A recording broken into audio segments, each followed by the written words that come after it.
I'm going to put you to work here, take you back to your coaching days. What advice would you be giving your kids right now with this very unique offseason, a lot less supervision of them by the coaching staff? What would you be telling your kids right now? This is the ultimate test of culture and ultimate test of leadership. And, there's going to be someone come out of this difficult situation. Some team is going to be exceptional, and that's going to be that with a great culture and that with great leaders because they're on their own. And, I've been talking to the Ohio State strength coach and Coach Day as well. Just little things like nutrition and keeping your body weight up and getting to sleep on time, all the things that you take for granted when you have a hold of them on campus, that's all gone. And so some team, mark my words, Jason, some team will come out of this thing very, very strong because they must have an incredible culture and an incredible group of leaders because they'll have an edge on everybody else. Now, Coach, you're over here with us on the good side, being an analyst, a little different pressure cooker versus your great coaching career. But is retirement life for you harder or easier than you expected?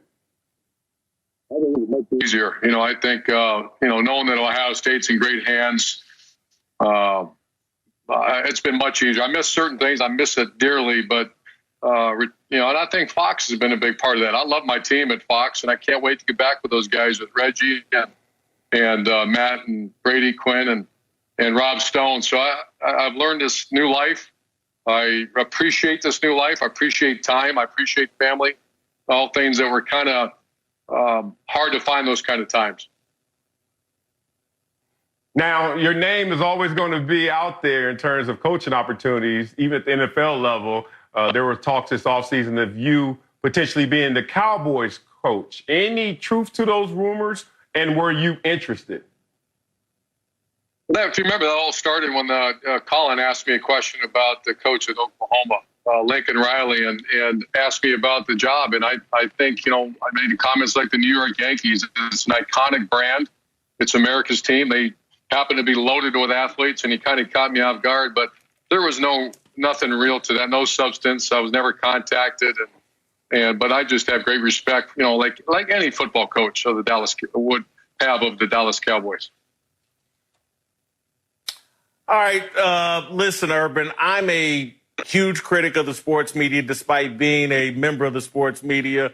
I love the media. I love my career in it, but we do a lot of things that I just disagree with. I thought the media mishandled the Zach Smith story, unfair primarily to you and your family, but also a little unfair to Zach. And so as a former coach who now works in the media, is there any advice, may not be the exact word I'm looking for, but any words of wisdom or thoughts or perspective you'd like to see the media have when they're dealing with these very complex stories and there's so much bait to sensationalize them and demonize people? Any advice you would give to the media? Oh, boy. That was a very tough situation for everybody involved. Obviously, mistakes were made. I made some mistakes, but it was all in trying to do the right thing. And our administration, Gene Smith, myself, the Title IX liaison, all the people, we relied solely on the police investigation, police reports, and what they told us. We're not investigators. So you asked a question about advice. I would say that, don't, report the truth, report not narrative, report facts. And I think facts are always critical. And remember, your football coaches, ADs, you're not investigators. That's not our job. That's not the job. Doing the right thing. And we try to do the right thing. I don't speak on behalf of everybody, but you try to do the right thing. So advice is, that was a tough situation. And I'm not sure I'm one to give advice on that kind of situation. But I just think the capital F facts, and that's what needs to be reported. All right, success at Bowling Green, success at Utah, success at Florida, success at Ohio State. I don't want to hear about your favorite team.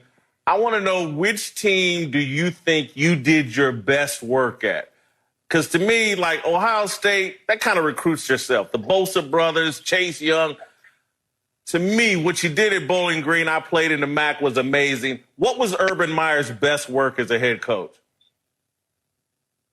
Well, they recruit themselves, Jason. You have to work really. You have to beat Alabama and Clemson and guys like that. So Ryan's doing a great job with that, Coach Day. I would say the most fun I had was Utah. If you think that was the spread offense when it was really no one was running it. And we were doing things, Dan Mullen, myself, or he was on my staff there. We were doing things offensively that let's try it. You know, we're not in the public eye as much. Maybe it'll work, maybe it won't. You know, you took over a program, let's try it. But I'd have to say, as you were talking, that the 2012 Ohio State just came off a 7-loss season. You took over for Iconic, a great coach, a good friend, Jim Tressel and Luke Fickell, and to have that team go 12-0. When the players at the end of the day were not allowed to go to a bowl game. I sometimes, and I still stay in touch with so many of those players. You talk about one of the most selfless acts, especially those kids could have all left and without any punishment, because once you're on probation, you can leave. And they stayed, and not only stayed, we had 2 overtime wins and had some struggles injury-wise, but found a way to go 12-0, and that's obviously very hard. Now, Urban, you coach one of the greatest college football players ever and one of my favorite people in the world, Tim Tebow. What did you think of his NFL career, and what were your expectations of his NFL career? Well, I'm so biased about him. I love him. We went to his wedding in South Africa, and Demi, his beautiful wife, were great friends. He actually flew all the way back to come to my daughter's wedding. That's how close we are. And so I thought he'd go win a Super Bowl. I really did. And the game, you know, when he had that run for the Broncos and then beat the Steelers, I thought, here we go, man. And the NFL game is tough. The NFL game is different. And it didn't turn out that way, but I had high expectations going into it. And unfortunately, it didn't happen. What were you thinking when Tim became so polarizing, then why? Wow. He was in 2000, you know, he was one of the top recruits come out of high school.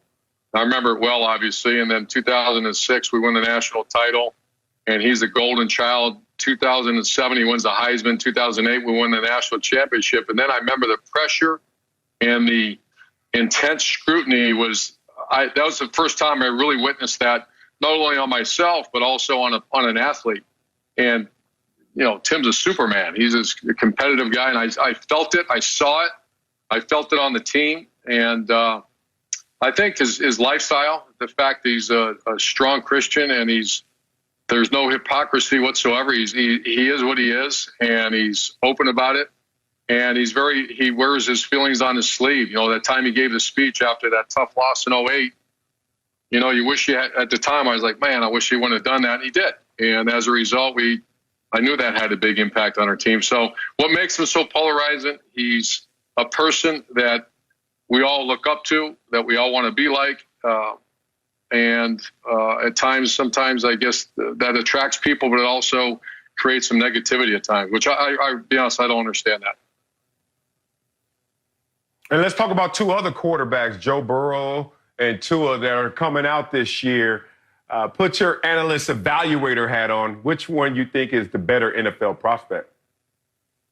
Yeah, I play these guys a lot. I love them both. I love who they are as people, which is really, really important in this process, which we can talk about how to acquire talent. Joe had arguably the best season in history as a quarterback. Tua's had a couple excellent, but they also played for elite teams. I'd have to go with Joe right now. I just think his durability, I think that's going to come into question with Tua. I don't know the extent of his injury, but I've heard that from many people, and I've actually been on many phone calls with teams that are asking him. You know, I don't know him, obviously, but I've watched all the film. I think both of them are going to be exceptional in the NFL. But here's the thing, Marcellus, keep this in mind, that great quarterbacks, the one common denominator is with a great team. There's been a lot of great quarterbacks disappear because they get stuck in a bad place. And I you know, that's the biggest thing I want to see. I want to see both those quarterbacks get with a really good organization around good players and a chance to go grow up as an NFL player, because obviously they're going to have to adapt to a game that's much faster. Urban, I got to follow up that comment because Joe Burrow made some comments about wanting to play for a great team that's committed to winning, that's going to maximize his potential. The Cincinnati Bengals, an organization you probably know relatively well, have the first pick in the draft. They haven't had a lot of success. I don't think they've won a playoff game in more than 20 years, haven't been to a Super Bowl since 1988. If you were Joe Burrow and advising him, would you be concerned about being drafted by the Cincinnati Bengals? Bengals had a nice run when Marv Lewis, they just didn't win the darn playoff games. And Marv Lewis is a great friend of mine. I think a great coach. You couldn't take that next step. But going to the playoffs every year like he did. So the Bengals can do it. It's a great city. It's actually my hometown. And so I have actually talked to Joe. And I think he needs to ask a lot of hard questions. You have to win.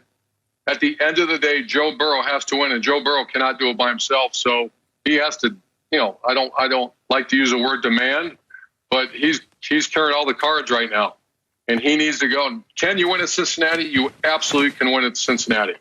They've been not very good lately, but I don't know the staff there very well. I think obviously they're quality coaches, or they wouldn't be there. But he's got to ask those hard questions, and he has every right to ask the questions and get the answer, because he's, you go play quarterback on a team that's not very good. All of a sudden, you're a bad quarterback. That's not true. When Alex Smith went to the 49ers and people said that he was a bad quarterback, I could not believe what I was hearing. Alex Smith is not he's a great quarterback. He just got stuck in a really bad organization at the time. I don't want to put words in your mouth, but it sounds like you've had conversations with Joe about how to deal with the Cincinnati Bengals and maybe ask some of these tough questions. But that's his father and his inner circle, and I can't say I'm that. I'm a friend of Joe's, and I love him. I'm so proud of him, and I want to see, like all our players. I get so intrigued by. And this first time I've had time, Jason, this year, is I called a good many of our players in the NFL because I was intrigued by the NFL. I wanted to know why in the world are some teams just aren't winning? And I was actually asked those questions by some people, and I wanted to at least give an educated answer. And I asked about the culture, about team meetings, about expectations, about accountability, all the things that the elite NFL franchises have and others don't. And so I probably talked to 30 of my former athletes, and I took notes. I wanted to find out about tell me why they lose. Because the fan or the media would say it's a bad player. There's no bad players in the NFL. There is zero bad players in the National Football League. I think there's zero bad coaches. Now, I think there's some really bad organizations or bad situations that are struggling at this time. But just to say that's a bad quarterback, a bad receiver, bad lineman, they're the best of the best in college. They're not bad players. But there's something wrong there. And I got a little bit of an idea after conversation I've had with those players. Now, Coach, a ton of attention has been given to these top quarterbacks in the draft, but the D lineman out there by the name of Chase Young from your former school that seems like a can't-miss prospect. Would you take Chase Young over one of these quarterbacks? I've had a couple of those conversations, and he'd be one you'd think about. I think Joe Burrow is a friend. Is one of those lightning in the ball of the years, and I think he'll probably go number one. But Chase, when you compare him to Joey Bosa, Nick Bosa, two players that are dominant in the NFL right now, and I was obviously around those guys. Chase is probably a little more gifted, if that's even hard to fathom. He didn't have the first 2 years weren't quite as dominant. He had the high ankle sprain his second year. His third year is the most dominant player in college football. But boy, what I think about it, I just don't know. You have to ask the rosters what quarterback, because you can't win without a quarterback. You can win without the best defensive end. You cannot win without an excellent quarterback. So I'd have to look at the roster, but I would certainly consider it. Thanks for watching. Subscribe here to get the latest from the show. And be sure to check out more of the best clips from Speak For Yourself, or go watch a few segments from our other shows on FS1.